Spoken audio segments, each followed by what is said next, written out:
अस्सलामुअलैकुम, this is me Faiza Riaz. Viewers, आज अदालती लिहाज से एक बहुत ही अहम दिन था क्योंकि जो जुडिशल कमीशन बनाया गया था जिसके अंदर तमाम पार्टी स्टेक होल्डर्स, ऑपोजिशन के लोग भी मौजूद थे, पार्लियामेंट के अंदर अपनी पार्टी पोजीशन के तहत उसने जो आईनी बेंच बनाने का फैसला करना था वो कर लिया है। चाहे उसकी उमर अयूब ने मुखालिफत की हो, चाहे उसकी सीनियर जजेस ने मुखालिफत की हो, जस्टिस अमीनुद्दीन के तहत अब ये आईनी बेंच बना दिया गया है जो कि 2 साल के लिए होगा इसकी मुद्दत, और ये आईनी मुकदमात ये बेंच सुनेगा। इसके अलावा 26वीं तरमीम के हवाले से जो चैलेंज करने का मामला था जिस पर मुख्तलिफ दरख्वास्तें आई थी, उस पर सीनियर तरीन जजेस ने चीफ जस्टिस ऑफ पाकिस्तान को खत लिखा है, लेकिन उस खत के बाद मुकम्मल खामोशी है। क्या करना है, क्योंकि उनकी जानिब से कहा गया है कि पहले आप 26वीं आईनी तरमीम पर जो तहफ्फुज़ात हैं, जो दरख्वास्तें जमा करवाई गई हैं, उस पर एक फुल कोर्ट बेंच बना दे जो कि हर जज के पास इख्तियार होगा, वो अपनी अपनी राय दे सकेगा। लेकिन उस पर चीफ जस्टिस की जानिब से कोई बात नहीं की गई है, बिल्कुल खामोशी है। दूसरी जानिब एक बार फिर से पीटीआई और मौलाना फजलुर रहमान एक पेज पर नजर आ रहे हैं। कुछ कुर्बतें जो हैं वो बढ़ रही हैं, एक दूसरे से मुलाकातें हो रही हैं, लेकिन सियासी रुफका में अलहदगियां भी होती हैं और ऐसी अलहदगियां हमें नून लीग और पीपल्स पार्टी के दरमियान देखने में आ रही हैं। और उससे भी इंपॉर्टेंट सुपर पावर अमेरिका के इलेक्शंस हैं, इलेक्शंस पर भी डिस्कशन करेंगे। कैमला हैरिस हो सकती हैं क्योंकि सुपर पावर कहने वाला खुद को अमेरिका, कोई भी अभी तक खातून उसको रूल नहीं कर सकी है। तो क्या कैमला हैरिस फर्स्ट वुमेन होंगी जो कि आएंगी एज अ प्रेसिडेंट, या फिर आएंगे डोनाल्ड ट्रंप? इस पर डिटेल डिस्कशन करेंगे। लेकिन सबसे पहले जो आईनी अदालत बनाई गई है उस पर डिस्कशन करते हैं। जुल्फिकार राज साहब, इसार राना साहब हमारे साथ मौजूद है। इसार राना साहब, आज प्रोग्राम का फॉर अ चेंज आईनी बेंच बन गया है, आगाज आपसे करते हैं। आपको क्या लगता है कि सीनियर तरीन जजेस उनकी मुखालिफत के बावजूद जब एक आईनी अदालत में एक जूनियर जज को बना दिया गया है, तो क्या सीनियर जजेस के पास आइन को ट्रांसलेट करने के लिए क्या नॉलेज कम था जो जस्टिस अमीनुद्दीन को लेकर आए? फिर चीफ जस्टिस भी जो सीनियर थे हुकूमत ने उसको नहीं लगाया, नीचे से जज लेकर आए, क्यों? एक तो ये बड़ी आपने चेंज लेके आई है। ये तो ऐसे ही है जैसे रक्षा के एक तरफ से घुस के उधर दूसरी तरफ उतर के को मेरी जिंदगी बदल गई है? तो तब्दीली पाकिस्तान में तो नहीं आ सकी, लेकिन यहाँ तो आनी चाहिए। नहीं, मतलब हमेशा आर्ग्यूमेंट्स, प्रोग्राम का नाम भी ज्यादा और है, आपको देते थे, राइट तो से आज आप लेफ्ट से राइट आर्ग्यूमेंट्स थे। अच्छा देखें, तो जो हमने हिस्ट्री पढ़ी है ना, मुताले पाकिस्तान, और उसमें हमने पढ़ा था कि महमूद गजनवी ने 17 हमले किए थे सोमनाथ के ऊपर, तब सोमनाथ फतह हुआ था। लेकिन हमारा महमूद गजनवी ने तो तीसरे चौथे हमले में ही सुप्रीम कोर्ट का मंदिर ढा दिया। ऐसी बड़ी बात है कि शहबाज शरीफ साहब ने महमूद गजनवी को भी मात कर दिया, उसे भी 17 हमले करने पड़े थे, इन्हें तीसरे चौथे हमले में ही सारा कुछ टाटू के बराबर कर दिया। हाँ, तो इंटेलिजेंस है ना, देखिए बड़ी, मैं कहता हूँ बड़ी इंटेलिजेंस है माशाल्लाह। अब CSS के इम्तिहान में टॉप किया था। बात यह कि पाकिस्तान के अंदर जो आज जो लिखा जा रहा है, शायद आज तारीखदान जो है वो मसलहतन खामोशी इख्तियार कर जाए, और शायद आज के दौर में हम लोग जो हैं शायद ना वो सच बोल पाए, लेकिन कल किसी पे पाबंदी नहीं होगी। कल जब हिस्ट्री हम पढ़ेंगे तो हमारे सामने 2 चेहरे होंगे। एक वो जिन्होंने जमहूरियत के नाम पे इस मुल्क के अंदर आमरीत की इंतहा की और खुद को जमहूरी चैंपियन भी कहलाए, नवाज शरीफ साहब, शहबाज शरीफ साहब, अब आसिफ अली जरदारी साहब, ठीक है। देखे ना, सारा कुछ तय करके नवाज शरीफ साहब अमेरिका चले गए, उन्हें पता था कि पीछे से क्या होना है। आसिफ अली जरदारी साहब अपनी जान बचाने के लिए दुबई चले गए और वहां जाके बैठ गए कि दस्तखत जो है किसी और को करने दें, और आलम यह है कि 40 मिनट के अंदर पाकिस्तान की तकदीर के फैसले हो गए। जरदारी साहब का पांव फ्रैक्चर है। चले, मैं अगर आप इयादत के लिए गई थी गुलदस्ता लेके तो आपको पता होगा, क्योंकि इस तरह के सियासी फ्रैक्चर, और मैंने व्हील चेयर्स के ऊपर चलना मैंने बहुत देखा हुआ है। अच्छा, माजी के अंदर भी मैंने व्हील चेयर्स के ऊपर बहुत सारे लोगों को चलते हुए देखा है, और जब वो रेड कारपेट पे पहुंचे थे तो व्हील चेयर उन्होंने खुद हाथ से फेंक के दौड़ लगा दी थी। एनर्जी, ठीक है ना, वही ना, इस तरह की एनर्जियां मैंने बड़ी देखी हुई है। लेकिन ये है कि आज के दिन की जो एक इम्पोर्टेंट चीज है ना, वो ये है कि चीफ जस्टिस साहब का वोट भी आईनी अदालत का जो जज है उसके खिलाफ गया है। जी जी जी। ये किसी ने मीडिया ने में इस बात को उस तरह बात नहीं की। नहीं की है, सबकी headline justice Mansoor, justice Munib और ये चीफ जस्टिस हिमसेल्फ, उन्होंने उनके खिलाफ वोट दिया है। ठीक है, लेकिन एक बात तो इससे क्लियर हो गई कि हमारे चीफ जस्टिस जो आफरीदी साहब हैं वो भी शायद इस अदालत के सरबराह से मुतमईन नहीं है, तभी तो उन्होंने वोट खिलाफ दिया ना। तो इसका मतलब ये हुआ कि हुकूमत तो मौजूदा chief justice of supreme court को भी की राय को भी अहमियत नहीं देती, और वो भी वो ये समझते हैं कि जस्टिस मंसूर और बाकियों की तरह इनकी कोई अहमियत नहीं है। कितने दुख की बात है कि कल जस्टिस मंसूर ने अपने एक केस की समाअत में कहा कि यार कुछ केस तो हमारे पास रहने दो, कुछ केस तो हमें हल करने दो। यानी पाकिस्तान में अगर कोई बंदा आपकी राय से मुत्तफिक नहीं है तो आप उसे इस जगह पे लाके खड़ा कर देंगे कि वो ये कहने पे मजबूर हो जाए कि यार मुझे कुछ तो करने दो। तो अगर ये जमहूरियत है और अगर आप इसे समझते ये जमहूरियत की खिदमत है, तो मेरी बात याद रखें, सुप्रीम कोर्ट के जजों को खुद अपना ख्याल करना चाहिए था। ये जस्टिस बंदियाल से पहले कौन, साकिब निसार थे, बंदियाल फिर काजी साहब ने तो लुटिया ही बहा दी ना। अच्छा। बेड़ा ही गर्क कर दिया सुप्रीम कोर्ट का। और आज सुप्रीम कोर्ट जिस शक्ल के अंदर मौजूद है, ये इन तमाम जजों को मुबारक हो जिन्होंने अपने मुफादात के लिए, अपने थोड़े से बोटी के लिए कौम का बकरा ज़िबा करवा दिया। और आज सुप्रीम कोर्ट की औकात यह है कि चीफ जस्टिस एक जज के खिलाफ वोट दे रहा है, लेकिन उसके वोट की कोई अहमियत नहीं है। ए पे थोड़ा कानून ते आइन ते इंसाफ। राज साहब, आप क्या कहते हैं, क्या सुप्रीम कोर्ट को कमजोर करने में जजेस का खुद हाथ है? देखिए जी, जजेस का स्प्लिट है, बुरी तरह से तकसीम है, और इस तकसीम का हुकूमत जाहिर है पूरी तरह से फायदा उठा रही है। कुछ चीजें राना साहब ने कह दी, अगर उसको ही मैं आगे बढ़ाने की कोशिश करूं तो देखें, गवर्नमेंट ने ये बेंच तश्कील दिया और गवर्नमेंट ही उसमें केसेस लेके जाएगी। गवर्नमेंट की केसेस में कल को पिटिशनर भी गवर्नमेंट ही होगी। तो गवर्नमेंट को इस जो कि जुडिशियल कमीशन के इजलास के अंदर एक एज हासिल था कि अटॉर्नी जनरल भी और मिनिस्टर लॉ भी उनके मेंबर थे। इस वजह से अजाफी नुमाइंदगी चूंकि उनके पास मौजूद थी, और इसलिए वो सारी इसकी जो फॉर्मेशन है उसमें वो कामयाब रहे। लेकिन बुनियादी बात जो राना साहब कर रहे हैं, इसको थोड़ा इसका एक और एंगल भी है। वो ये है कि उसमें तो आईनी बेंच की सरबराही के लिए चीफ जस्टिस का नाम दिया गया था। वोट की बात नहीं है, वोट से आगे की बात है।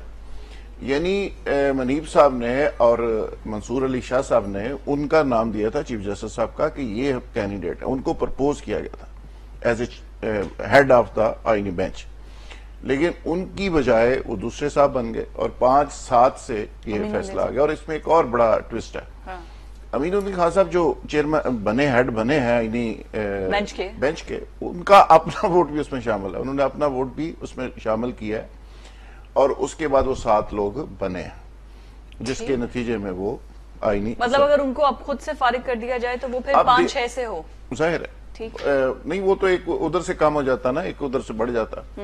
तो इसमें देखिए, बुनियादी चीज ये है जिसको समझने की जरूरत है कि गवर्नमेंट क्लैरिटी के साथ कुछ चीजों में आगे बढ़ रही है। और जो बात अभी हुई कि शहबाज शरीफ साहब ये सारा कुछ कर रहे हैं, नवाज शरीफ साहब पहले दिनों कुछ फ्रस्ट्रेशन में थे कि शहबाज शरीफ साहब प्राइम मिनिस्टर बन गए और मेरी शायद बारी उसमें नहीं। लेकिन अब मेरी इतला यह है कि वो बड़े खुश हैं कि शहबाज शरीफ साहब बड़ा अच्छे तरीके से खेल रहे हैं। अच्छा। और बड़ा सही प्ले कर रहे हैं, और नवाज शरीफ साहब पीछे किंग मेकर के तौर पर सारी चीजों को चला रहे हैं।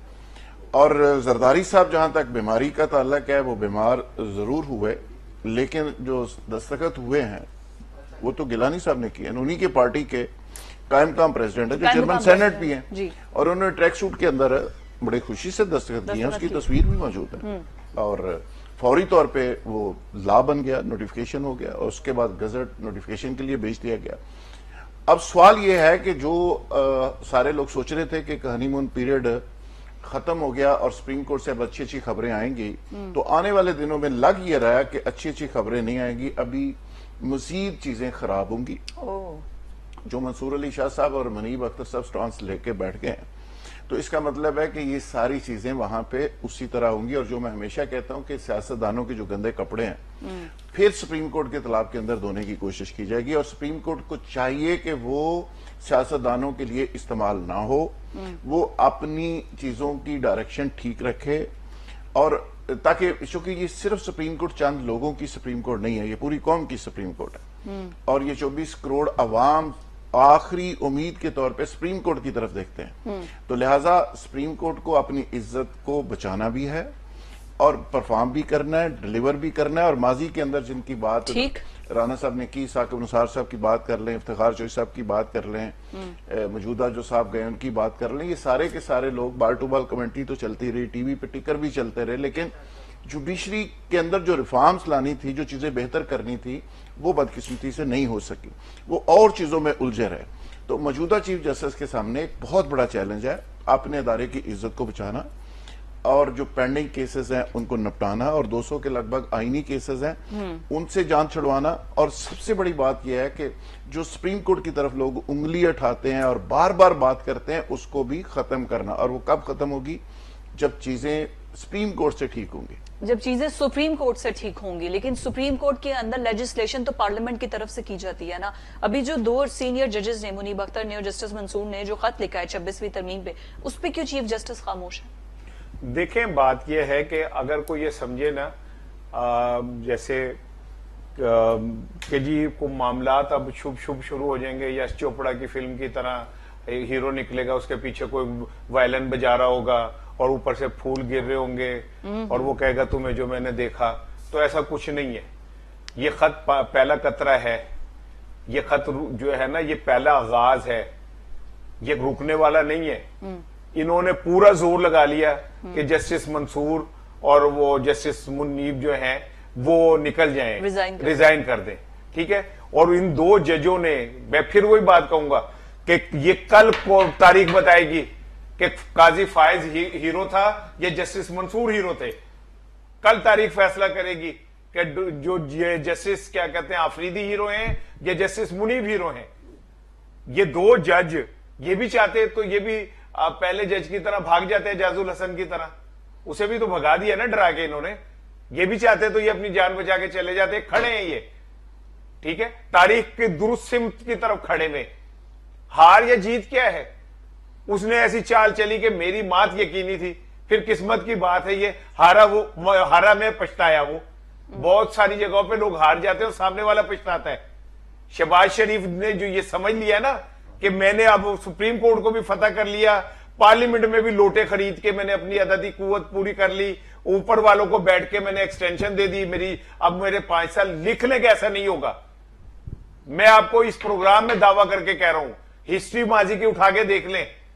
जिस लोगों पे आपने ये समझा ना कि बस अब तो हमने इनको ये मोबिलाइज हो गए, अब कुछ नहीं होगा, उन्होंने सबसे पहले आपको डंडा मारा और मारेंगे। मेरी इतलात ये है कि कुछ अरसे बाद पाकिस्तान में एहतसाब के नाम पे नया एक मरहला शुरू होगा और उसमें दोनों साइड के लोगों की पकड़ दकड़ शुरू होगी। अच्छा, हाँ, ये भूल जाए लोग कि वो इस तरह अपने आप को बचा लेंगे। और दूसरी बात ये कि ये जो सुप्रीम कोर्ट है ना, ये अभी जुल्फकार ने कहा ना कि लोग आखिरी उम्मीद के तौर पे सुप्रीम कोर्ट की तरफ देखते हैं, अब नहीं देखते। अब लोगों का सुप्रीम कोर्ट पे से ट्रस्ट उठ गया है। अगर चीफ जस्टिस साहब तक मेरा ये क्लिप पहुंचे, मैं चाहता हूं कि उन तक मेरा क्लिप पहुंचे और उन तक आम आदमी की आवाज पहुंचे, उन तक आम आदमी की सदा पहुंचे, उन्हें पता चले कि आम आदमी सुप्रीम कोर्ट पर ट्रस्ट नहीं करता। आपने ट्रस्ट कायम करवाना है, क्योंकि ये जो जिस मुल्क में एक औरत लोगों के सामने लोगों को नीचे दे दे, वो बड़ी हो जाए, एक ताकतवर जो है वो एक कांस्टेबल को नीचे दे दे। आज तक मुझे बताएं, कराची के अंदर 350 लोगों को एक फैक्ट्री में बंद करके जुल्फकार आग लगा दी गई और वो जल के मर गए। आज तक उनके मुलजिम क्यों नहीं पकड़े गए? मॉडल टाउन केस के मुलजिम आज तक क्यों नहीं पकड़े गए? उसमें मुलविस जो अफसर हैं उनको कैसे तरक्कियां मिल रही हैं? कैसे हम आम आदमी जो है इन अदालतों पर यकीन कर ले, जिसके अंदर उसको नजर आ रहा है कि उसका बेटा अगर इशारा तोड़ दे तो वो अंदर 24 घंटे के लिए चला जाता है, और ताकतवर का बेटा जो शाहरुख जतोई जैसा, ठीक है ना, वो यूं विक्ट्री का निशान बनाते हुए मुल्क से फरार हो जाता है और फिर आगे चीफ जस्टिस उसके कमरे में छापा मारता है, फिर उसका कुछ नहीं बिगाड़ सकता। तो ऐसा मुल्क जिसमें ताकतवर जो है वो सुप्रीम कोर्ट के ऊपर खड़े हो, और गरीब आदमी जो है वो सुप्रीम कोर्ट के नीचे पिस जाए, मुर्गी बेचने वाले को तो 10 साल कैद हो जाए, ठीक है, और खजाना लूटने वाले को आप क्या नाम है ओहदे दे दें, तो ऐसे सुप्रीम कोर्ट पे कोई क्यों ट्रस्ट करेगा? मैं चीफ जस्टिस साहब की तरफ मुंह करके इल्तिजा करता हूं कि लोगों का ये ट्रस्ट बहाल करें सर, इस सुप्रीम कोर्ट की इज्जत बहाल करें। खाली सुप्रीम कोर्ट पे हमला ये नहीं है कि हाँ लोग सुप्रीम कोर्ट के लिए बुरा कहते हैं, ये भी हमला है सर कि सुप्रीम कोर्ट में बैठे हुए लोग सुप्रीम कोर्ट की अच्छाई के लिए काम नहीं करते। बिल्कुल ठीक हो गया राना साहब, जब अदालत और बड़े इदारों के जड़ों को खोखला कर दिया जाएगा राहत साहब, तो फिर ये सब कुछ तो होता रहेगा ना। एक अकेले चीफ जस्टिस क्या कर लेंगे? अभी जो तरमीमी बिल पास हो रहे हैं ये एक तरीके से पावर को ब्रेक करना है ना, डिवाइड करना है सब में। देखिए जी, ये पावर की लड़ाई आज को पहले दिन शुरू नहीं हुई है। शुरू से जब से दुनिया बनी है और जब से पाकिस्तान बना है, इस लड़ाई के मुख्तलिफ फेजेस हमने देखे हैं। लेकिन उसमें देखना यह है कि जिस तरह हर अदारा अपनी अपनी सर्वाइवल की जंग लड़ रहा है, मीडिया अपनी जंग लड़ रहा है, सियासतदान अपनी लड़ रहे हैं, इसी तरह जुडिशरी को भी अपनी बेहतरी के लिए जो लोगों की उम्मीदें उस पर पूरा उतरना चाहिए। अगर नहीं उतरेगी तो उसका नतीजा फिर यही होगा जिस तरह बातें हो रही हैं, हर शख्स उस पर सवाल उठा रहा है। तो इस पे मौजूदा जो चीफ जस्टिस है, मैं समझता हूं कि वो चीज़ों को बेहतर अंदाज में समझते हैं। जिस तरह कुछ लोगों ने कहा कि मैं तो ज़ाती तौर पे ज़ाहिर है उनको बहुत करीब से नहीं जानता कि वो मोबाइल यूज़ नहीं करते, वो असर नहीं लेते, वो मीडिया से नहीं असर लेते, वो तकरीबात में नहीं जाते, वो बिल्कुल सही डायरेक्शन की तरफ जाते हैं। तो पहले दिन तो उनकी कॉज लिस्ट 30 केसेस की थी, वो हमारे सामने आ गई। उसके बाद उन्होंने इतने दिन क्या किया हमें तो कुछ नहीं पता कि ये सारी चीज़ें किस तरह से चल रही हैं। लेकिन देखना यह है कि जो पीटीआई एक अपोजिशन की सूरत में है या जेयूआई है, वो भी अवाम की आवाज़ है। जिस तरह जुडिशरी से हम तवक्कुआत रखते हैं, इस तरह उनसे भी तवक्कुआत रखते हैं। और जिस तरह ये लेजिस्लेशन हुई जिस पे हम बहुत तनकीद कर रहे हैं, इसके दौरान आपको पता है कि इनका कंडक्ट कैसा रहा? जेयूआई वैसे ही मिसिंग थी जी, गायब थी। पीटीआई के 50 लोग थे और वहां पे जिस अंदाज में प्रोटेस्ट हो सकता था नहीं किया। अब पीटीआई के अंदर ये बहस हो रही है, पीटीआई के अंदर बहस हो रही है कि बाकी लोग गायब कहां थे, कॉम्प्रोमाइज कौन कौन लोग हैं। और आज जो गौहर अली खान से सवाल किया एक सहाफी ने, वो गोलमल बात करके वो भाग गए उधर से, जवाब ही नहीं दिया उन्होंने। इस पे जवाब मांगा गया, जवाब ही नहीं दिया।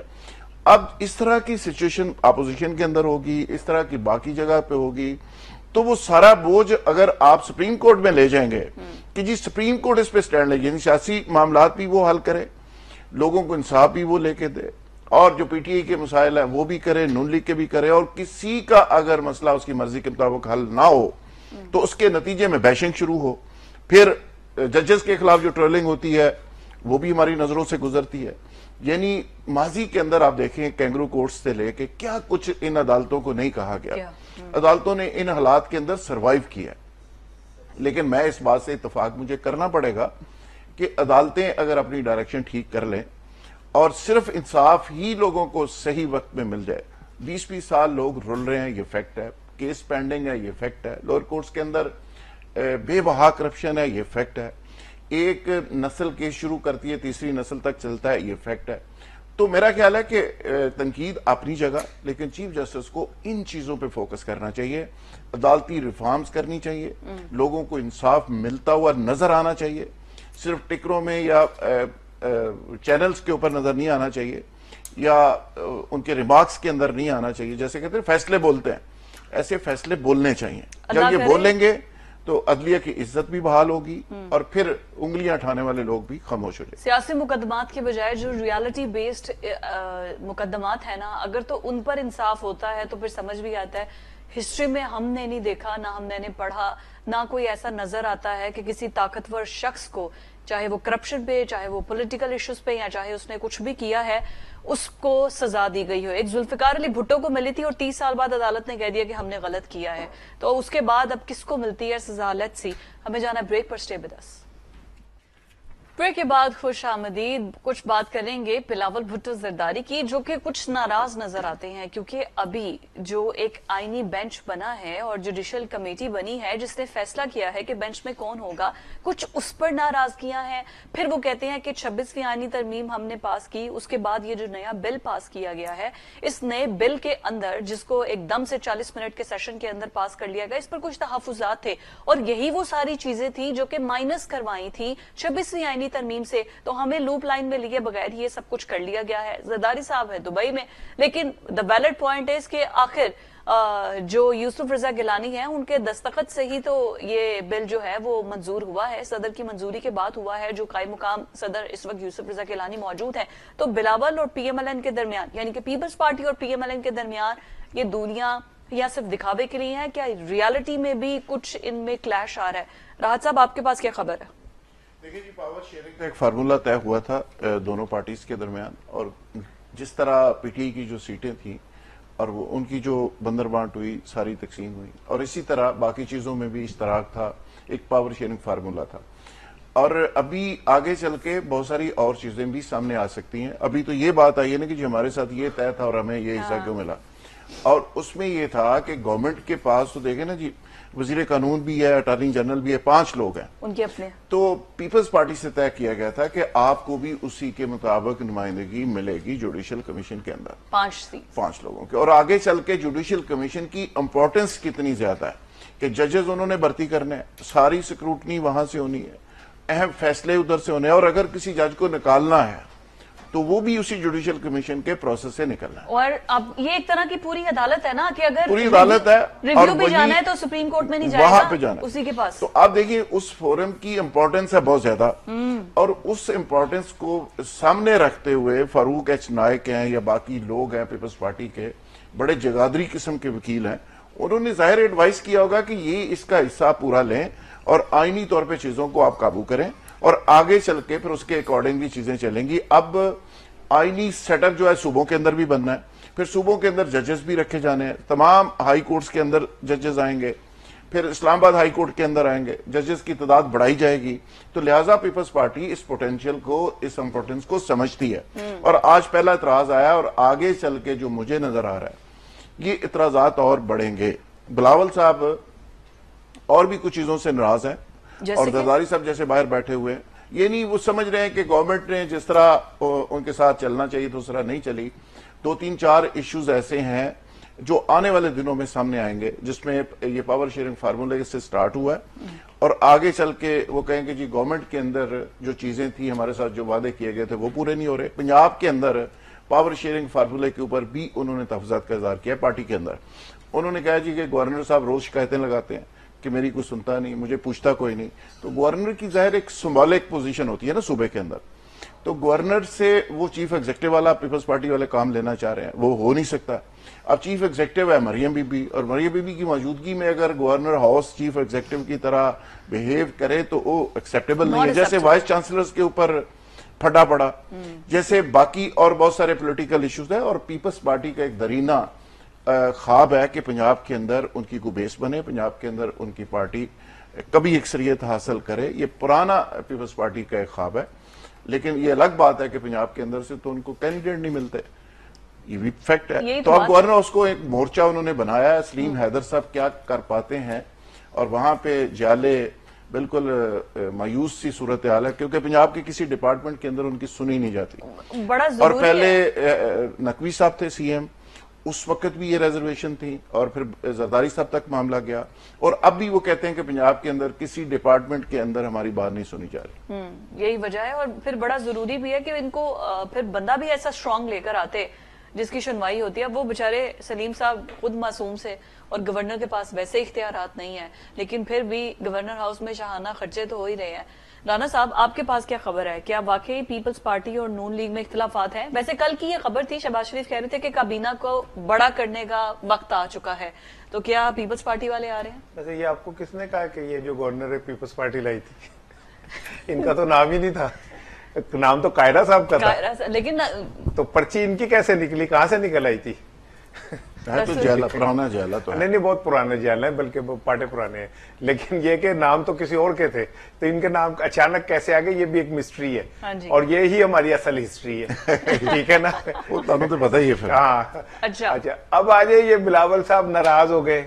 मुन्ने काके हर बात नाराज हो जाते हैं, फिर उन्हें कोई लॉलीपॉप देते हैं, कोई टॉफी, कोई चिंगम देते हैं, मुन्ना काका मान जाता है।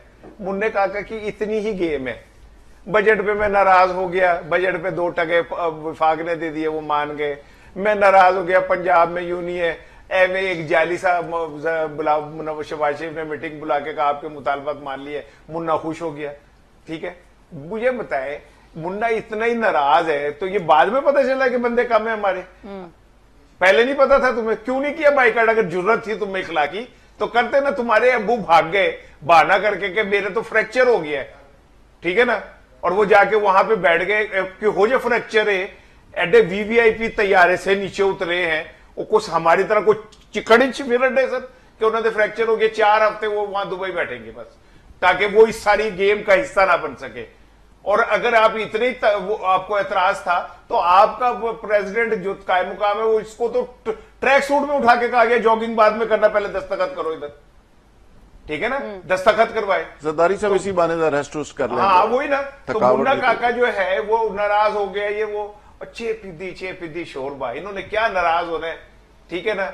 उन्होंने जो साई है उन्होंने कहना कल पेश हो चले इजलास में, सारे हंसदे सारे इजलास में पहुंच जाएंगे, ऐसी कौन सी बात है। और ये कि चलो विफाकी का नहीं, मतलब नाराजगी सिर्फ ऊपर से। और आप जो कह रहे हैं वो रिजर्वेशन हुकूमती इत्तेहादी है ना, तो रिजर्वेशन ऐसे ही रखेंगे ना कि हमें भाई इख्तलाफात है तुमसे, ऐसे। लेकिन अब मैं जो अर्ज करने जा रहा हूं ऐसे थोड़ी है कि बिलावल लड़ने पहुंच जाएंगे। नहीं, वो सुने, वो कौन जाहिर है कोई इस तरह थोड़ी होता है कि वो कोई इटा चुके तो उन्हें बुए तो मारेगा, ठीक है ना।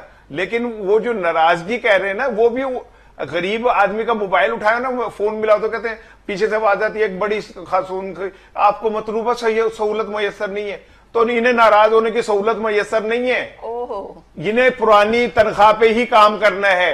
बिलावल भुट्टो ने पुरानी तनख्वाह के ऊपर ही पार्लियामेंट में जाके बैठना है, वो नाराज नहीं हो सकता, उनके पास ये ऑप्शन ही नहीं है, उन्हें इसी सिस्टम में रहना है, इसी सिस्टम के चट्टे बट्टे इसी में बैठ के काम करना है उन्होंने। अच्छा, मतलब कोई नाराजगी नहीं। मुझे हसरत रही है जिंदगी में कि ये जो नाराज होने का इनका म्यार है, ये काश अपनी मुराद के ऊपर नाराज ना हो, कभी अवाम के लिए भी कोई नाराज हो जाए। कभी ये कहते कि यार कल निचकारी जो पीआईए की हो रही थी, इसमें आप लोगों ने $2 करोड़, जब एक डॉलर को आप तरस रहे हैं, कंसल्टेंट को दे दिया और निचकारी फिर नहीं हुई, तो उस पर नाराज हो जाते।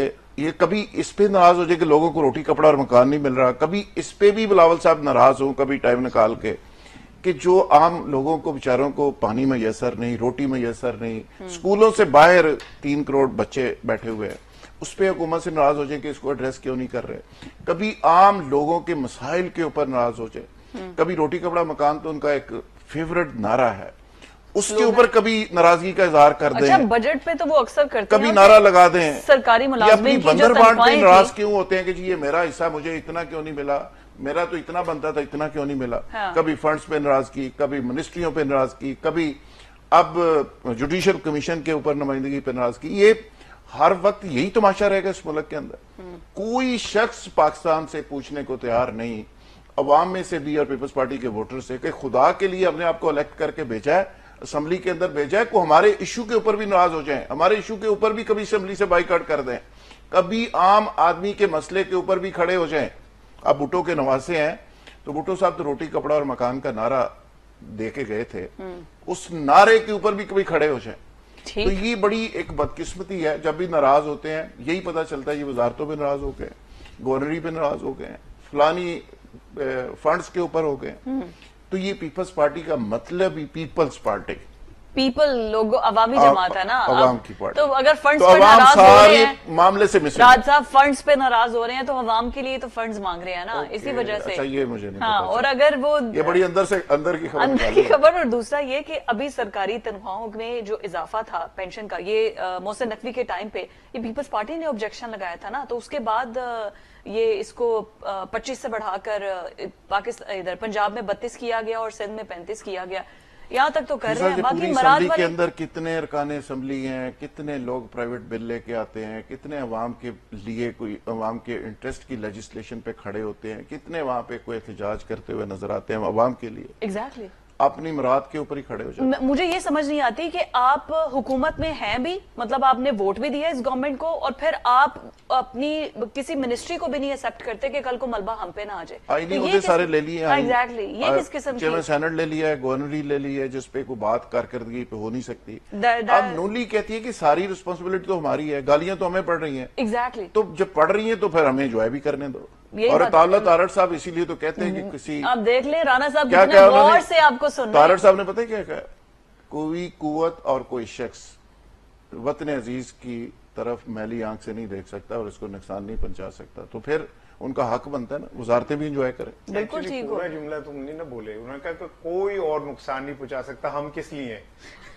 नहीं तारड़ साहब बड़ा काम कर रहे हैं, वैसे वो बहुत काम कर रहे हैं। नहीं वो तो मैं मानता हूं, इंफॉर्मेशन में बहुत काम। मैं कह रहा हूँ ऐसा इंफॉर्मेशन में काम कर रहे हैं कि पीटीवी में उन्होंने चुन चुन के बंदों को लाखों 10-10 20-20 लाख की तनख्वाहों के ऊपर रखा है, जिनको उनके इदारे 1 लाख रुपए भी नहीं देते थे। बड़ा काम कर रहे हैं, मेरा मुंह ना खुलवाई, नहीं तो मैं फिर ना लेके दसांगा नहीं तो कितों बंदे लेके हम जापान तो लेके आंदे, पाकिस्तान तो ही आने सर ना यार, वो यार बंदा नहीं का इतनी मेहनत कर रहे हो यार, आपकी नजर आप पे नजर क्यों नहीं पड़ रही? मैंने कोई दरखास्त ही नहीं दी। अच्छा, आपने सीवी नहीं दी तो फिर राज साहब, ये बिलावल पर बहुत डिस्कशन हो गई है, जो मौलाना साहब और पीटीआई है, फिर ब्रेक का टाइम हो जाना है, ये क्या आप कह रहे हैं कि ये एक ही पेज पर है? कल भी आपने कहा था ऐसा कुछ भी नहीं है, ये आपस में एक ही लाइन पर है। तो अभी ये जो एहतजाज की कॉल आ रही है और नाराजगियों की खबर भी आ रही है, देखिए बात क्या हो रही है, मियां मौलाना फजलुर रहमान साहब ना, ये पिछली दफा भी उन्होंने बदला लिया था इस बात का कि उन्हें माले गनीमत में हिस्सा नहीं मिला था। ठीक है, अब इन्होंने एक बार फिर उनके साथ हाथ कर दिया। मौलाना फजलुर रहमान के जो 8 वोट थे ना, वो बड़े इंपॉर्टेंट थे। उन्होंने कहा कि लो आप 8 वोट की बात कर रहे हैं, मोहित सैयद भाई कोतवाल तो आप डर काहे का। काजी फायज ईसा ने कहा जनाब 63 उड़ा के रखी। काजी फायज ईसा ने कहा जी आप जिसका मर्जी जमीर खरीद रहे, आपको खुली इजाजत है। 11 बंदों के जमीर इतलात के मुताबिक खरीदे जा चुके, बाकियों से गुफ्तगू चल रही है। मौलाना के फजूल वोट जाया हो गए। लेकिन एक बात याद रखिएगा, ये बड़ा खौफनाक इकदाम हो जाएगा अगर पीटीआई और मौलाना फजलुर रहमान एक पेज पे आके उन्होंने स्ट्रीट में बाहर निकलने की कोशिश कर दी, तो ये इनसे संभाले नहीं संभलेगी। मौलाना फजलुर रहमान के पास असद कैसर मिले हैं ना उनसे, मौलाना फजलुर रहमान के पास ट्रेंड लोग हैं, पीटीआई के पास अवामी ताकत है, और अगर ये दोनों ताकतें मिल गई तो ये शहबाज हुकूमत को संभालना मुश्किल हो जाएगा। और मैं ये समझता हूं कि मौलाना फजलुर रहमान आहिस्ता आहिस्ता इस नतीजे पे पहुंच रहे। उनके साथ जो 26वीं तरमीम में हाथ हुआ है ना, वो जो कह रहे थे मैंने काले नाग के दांत तोड़ दिए, वो इन्होंने कहा तुझे नहीं, वो तो पार्लियामेंट में 40 मिनट के अंदर दंदियां काट रहा था। ठीक है ना, मौलाना साहब बैठे थे, शुक्र है दोनों चक बढ़ लेना था उनको। वो काले नाग ने वो बचा गया, उनका जान बच गई। अब वो मौलाना को भी नजर आ रहा है कि मेरे साथ हाथ हो गया है। और अगर मौलाना और पीटीआई एक पेज पे आ गए, मुझे नहीं लगता एस्टेब्लिशमेंट आने देगी। अच्छा, मुझे मेरा एक बात मुझे ये बताएं, एस्टेब्लिशमेंट के क्यों आने नहीं देना? अब दोनों पॉलिटिकल पार्टीज है, खुद करें। मुझे एक बात का जवाब ये दे, इन लोगों का काम है पार्लियामेंट के अंदर बैठना। कोई सेशन जब होता है, ये टीएडीएस लेते हैं, सेशन अटेंड करने के भी लेते हैं, जहां से चल रहे हैं पर लीटर उनको कितना फ्यूल पड़ रहा है असेंबली पहुंचने तक, उसके पैसे भी ले रहे हैं। तो असेंबली का सेशन क्यों नहीं अटेंड करते? यहीं पे रुक जब बिल पास होना था क्यों नहीं थे ये लोग? आप अपने ही कल का जुमला दोहराएं कि वो आई कहते थे तो मंजूर हो जाता था, नो की दोबारी नहीं आती थी। ठीक है ना, तो जब वो क्या जुमला कहता है उस और में से आए इन द फेवर ऑफ, हाँ, तो वो अभी आ भी नहीं हो रहा था तो कहते मंजूर मंजूर मंजूर। तो फिर वो वहां पे क्या करेंगे, पगड़ा पाएंगे? नहीं होते तो ना, वो थे, शोर मचा रहे थे, उनकी सुन कौन रहा था? गौहर साहब को तो इस लाइन वो ही नहीं दिया गया, माइक नहीं दिया बात करने के लिए। तो फिर वो वहां क्या करेंगे जब आप उनको बोलने नहीं देंगे, पार्लियामेंट का हिस्सा नहीं बनने देंगे? उनके बंदों के जमीन खरीद लेंगे, उनको अगवा कर लेंगे, उनको मारेंगे पीटेंगे, उनको पार्लियामेंट में से अगवा कर लेंगे।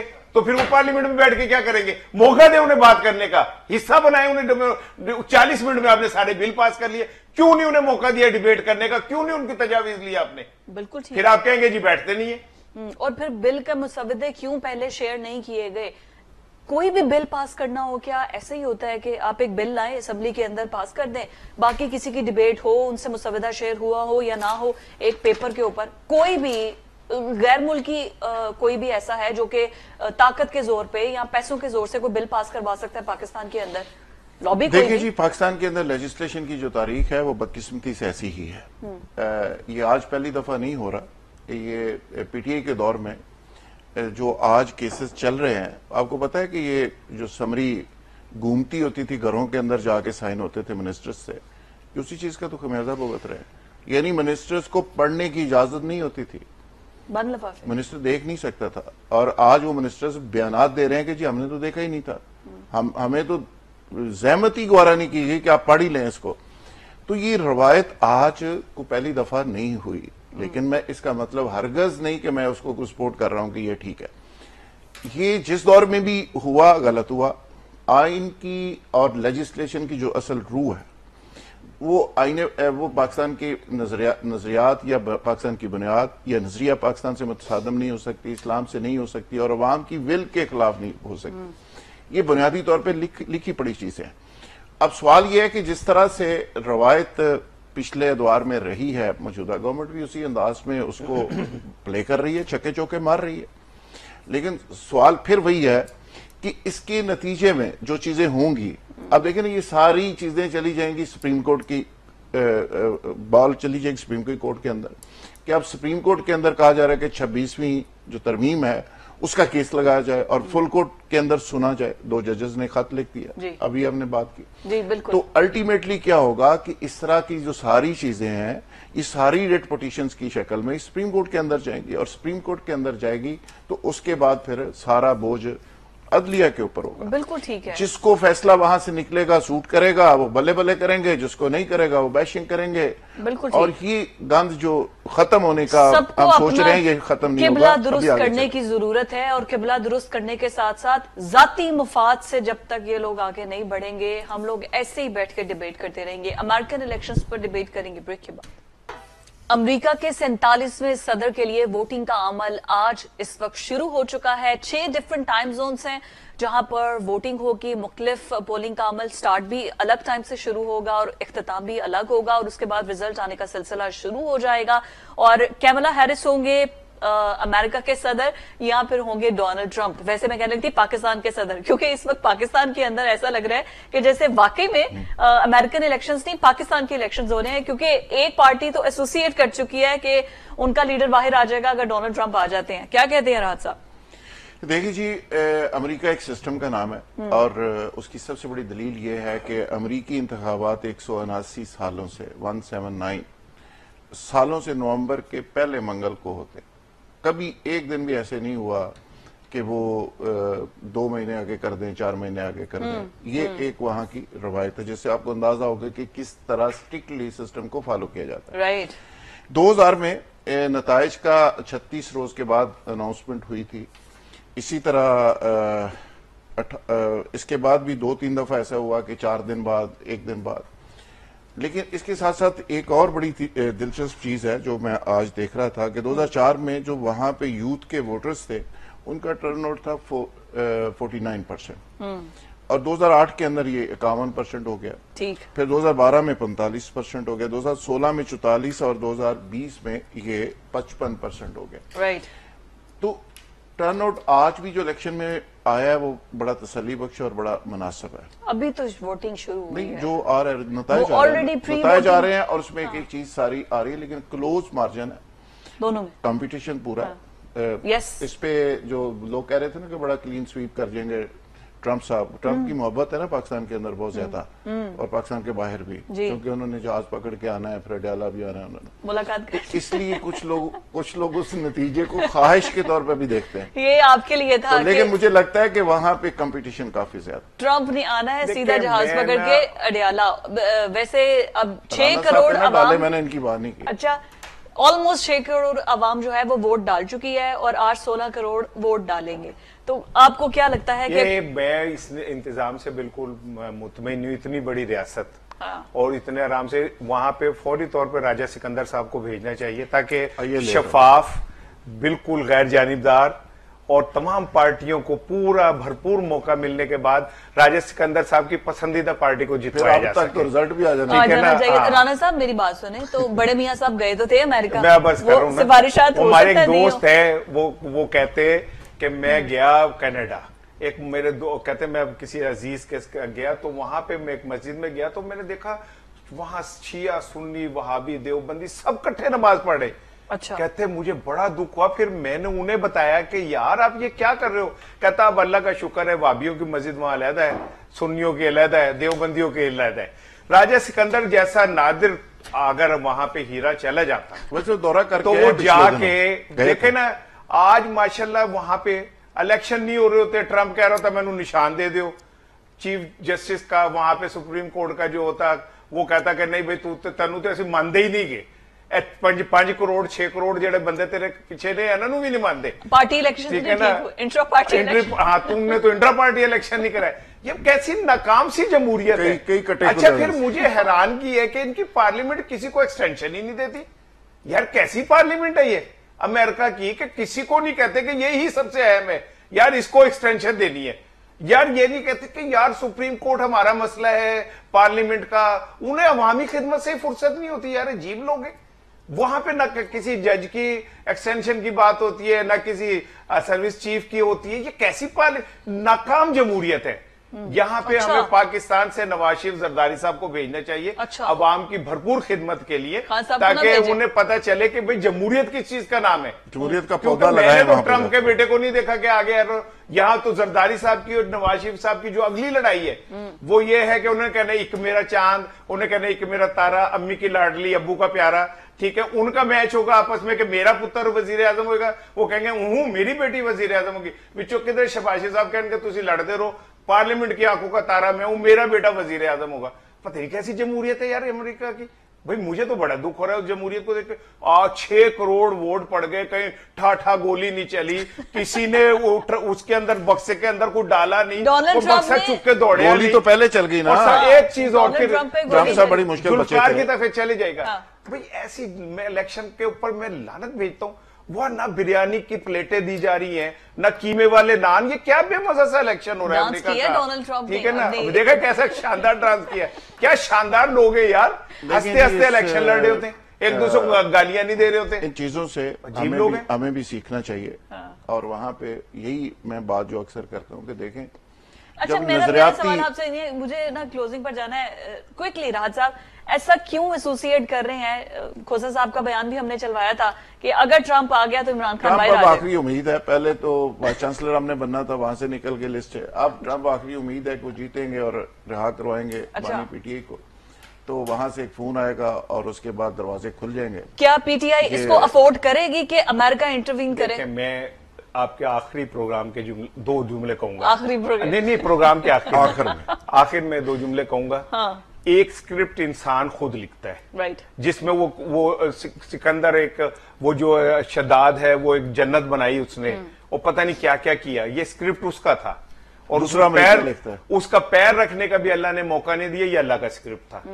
हम क्या कर रहे हैं ये हम कर रहे हैं, अल्लाह ने क्या करना है ये हमें नहीं पता। और हमारे स्क्रिप्ट मैंने अपनी आंखों के सामने तबाह होते देखे, खत्म होते देखें। बड़े बड़े लोगों को जिनका यह था कि ये शायद अब पता नहीं सारी जिंदगी रहेंगे, पता चला अगले दिन नहीं थे। बस ऐसे ही है। इसके आगे कुछ नहीं है। और मतलब ही इज अ क्रिएटर, तो उसको पता है। लेकिन at the end eventually will और पावर अल्लाह ने हमें खुद दी है। चाहे सब कुछ लिखा भी हुआ है, लेकिन हम आजादाना फैसले खुद करते हैं तकदीर के अंदर। ऐसा नहीं होता कि हमें बिल्कुल बांध दिया गया है। But this is going to be very emotional debate. Last में यही है कि कुछ ही वक्त में पता चल जाएगा, लेकिन ऐसा नहीं है कि जैसे रिजल्ट आएगा तो ट्रंप साहब जो हैं वो बन जाएंगे सदर। जनवरी में जाके उनको इख्तियारात मिलेंगे या कैमला हैरिस को मिलेंगे। Let's see. आज के प्रोग्राम से इतना ही। अल्लाह हाफिज।